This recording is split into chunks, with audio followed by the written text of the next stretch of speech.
اقبال کہندا ہوئے تو نے پوچھی ہے امامت کی حقیقت مجھ سے، حق تجھے میری طرح صاحب اسرار کرے، ہے وہی تیرے زمانے کا امام برحق جو تجھے حاضر و موجود سے بیزار کرے، موت کے آئینے میں دکھا کر تجھے رخ دوست زندگی تیرے لیے اور بھی دشوار کرے، دے کے احساس زیاں تیرا لہو گرما دے، فقر کی سان چڑھا کے تجھے تلوار کرے، فتنہ ملت بیدا ہے امامت اس کی جو مسلمان کو سلاطین کا پرستار کرے۔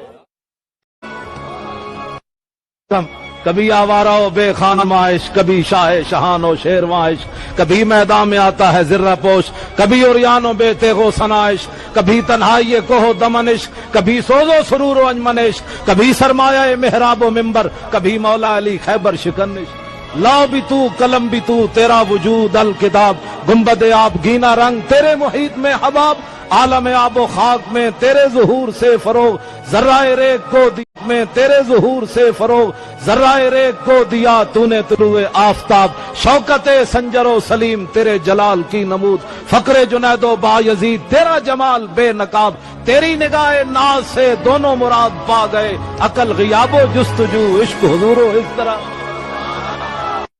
یہ غازی یہ تیرے پراسرار بندے، یہ غازی یہ تیرے پراسرار بندے، جنہیں تو نے بخشا ہے ذوق خدائی، جنہیں تو نے بخشا ہے ذوق خدائی، دو نیم ان کی ٹھوکر سے صحرا و دریا، سمٹ کر پہاڑ ان کی ہیبت سے رائی، دو عالم سے کرتی ہے بیگانہ دل کو،